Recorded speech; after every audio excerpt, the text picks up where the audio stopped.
All right. Hi, everyone. I'm glad that you are here. I see a couple students are already logging in and doing a live chat. Okay, so today we are reading two chapters, chapters 6 and 7, the first two finders and Charlie's birthday. So let's remember where we left off. We left off with Charlie. Lives with his four grandparents and his two parents, and there is a huge chocolate factory that is in his community, and the chocolate factory has been closed to the public. They know it, people are working, but there are no workers that go in or out. So it's a bit of a mystery. And Mr. Willy Wonka, hi Bim, Mr. Willy Wonka is the one who runs the factory. And he just announced that he's going to have 5 golden tickets wrapped up inside his regular chocolate bars all over the world. And whoever gets these 5 golden tickets will get to go inside this famous chocolate factory. So this next chapter is called The First Two Finders. So let's predict. I predict that this is going to be the first 2 people that find the golden tickets. Let's find out. Okay, the first 2 finders. The very next day, the first golden ticket was found. The finder was a boy called Augustus Gloop, and Mr. Bucket's evening newspaper carried a large picture of him on the front page. The picture showed a 9-year-old boy who was so enormously fat he looked as though he had been blown up with a powerful pump. Great flabby folds of fat bulged out of from every part of his body, and his face was like a monstrous ball of dough with 2 small, greedy, curranty eyes peering out upon the world. The town in which Augustus Gloop lived, the newspaper said, had gone wild with excitement over their hero. Flags were flying from all the windows. Children had even been given a holiday from school, and a parade was being organized in honor of the famous youth. I just knew Augustus would find a golden ticket, his mother had told the newspaper man. He eats so many bars of chocolate a day that it was almost impossible for him not to find one. Eating is his hobby, you know. That's all he's interested in. But still, that's better than being a hooligan and shooting off zip guns and things like that in his spare time, isn't it? And what I always say is, he wouldn't go on eating like he does unless he needed nourishment, would he? It's all vitamins anyway. What a thrill it will be for him to visit Mr. Wonka's marvelous factory. We're just as proud as anything. What a revolting woman, said Grandma Josephine. And what a repulsive boy, said Grandma Georgina. Only 4 golden tickets left, said Grandpa George. I wonder who will get those. And now the whole country, indeed, the whole world, seems suddenly to be caught up in a mad chocolate buying spree. Everybody searching frantically for those precious remaining tickets. Fully grown women were seen going into sweet shops and buying 10 Wonka bars at a time, then tearing off the wrappers on the spot and peering eagerly underneath for a glint of golden paper. Children were taking hammers and smashing their piggy banks and running out to the shops with handfuls of money. In one city, a famous gangster robbed a bank of £1,000 and spent the whole lot on Wonka bars that same afternoon. And when the police entered his house to arrest him, they found him sitting on the floor amidst mountains of chocolate, ripping off the wrappers with the blade of a long dagger. In far off Russia, a woman called Charlotte Russe claimed to have found the second ticket. But it turned out to be a clever fake.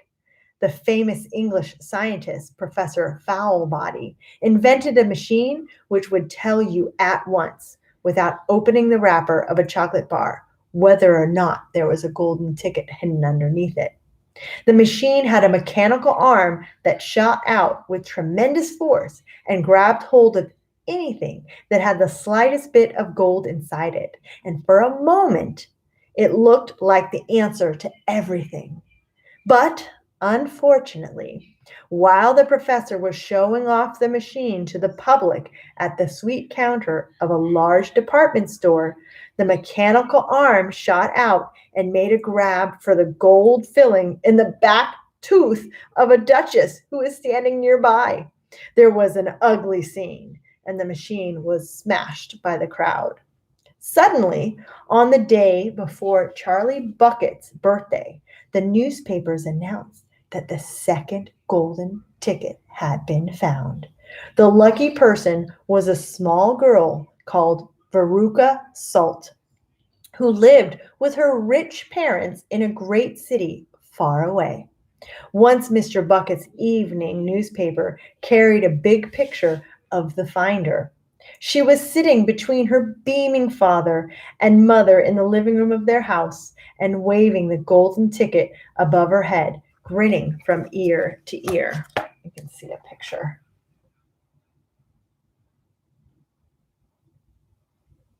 That's Veruca Salt.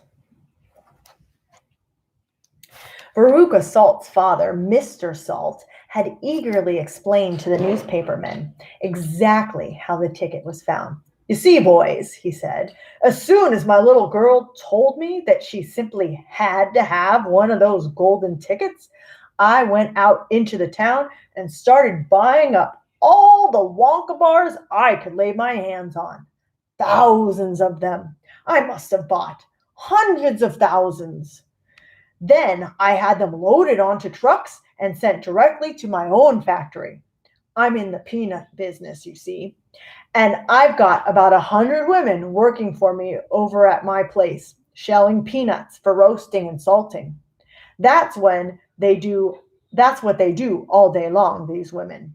They sit there shelling peanuts. So I say to them, okay, girls, I say, from now on, you can stop shelling peanuts and start shelling the wrappers off these chocolate bars instead.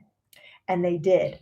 I had every worker in the place yanking the paper off those bars of chocolate, full speed ahead, from morning till night. But 3 days went by, and we had no luck. Oh, it was terrible. My little Veruca got more and more upset each day. And every time I went home, she would scream at me, where's my golden ticket? I want my golden ticket. And she would lie for hours on the floor, kicking and yelling in the most disturbing way. Well, I just hated to see my little girl feeling unhappy like that. So I vowed I would keep up the search until I'd got what she wanted. Then suddenly, on the evening of the 4th day, one of my women workers yelled, I've got it! A golden ticket! And I said, give it to me, quick. And she did. And I rushed it home and gave it to my darling Veruca. And now she's all smiles. And we have a happy home once again.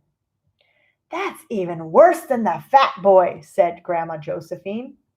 She needs a really good spanking, said Grandma Georgina. I don't think the girl's father played it quite fair, Grandpa, do you? Murmured Charlie. He spoils her, Grandpa Joe said. And no good can ever come from spoiling a child like that. Charlie, you mark my words.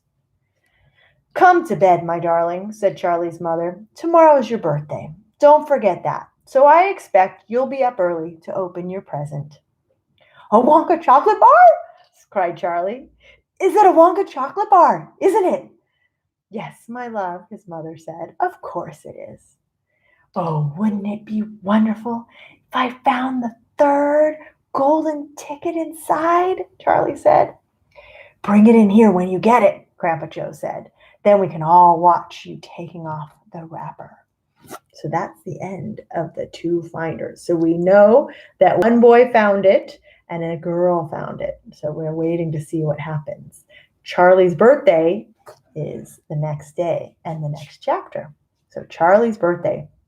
Happy birthday! Cried the four old grandparents as Charlie came into their room early the next morning. Charlie smiled nervously and sat down on the edge of the bed. He was holding his present, his only present, very carefully in his two hands. Wonka's Whipple Scrumptious Fudge Mallow Delight, it said on the wrapper. The four old people, two at either end of the bed, propped themselves up on their pillows and stared with anxious eyes at the bar of chocolate in Charlie's hands. Mr. and Mrs. Bucket came in and stood at the foot of the bed, watching Charlie. The room became silent. Everybody was waiting now for Charlie to start opening his present. Charlie looked down at the bar of chocolate.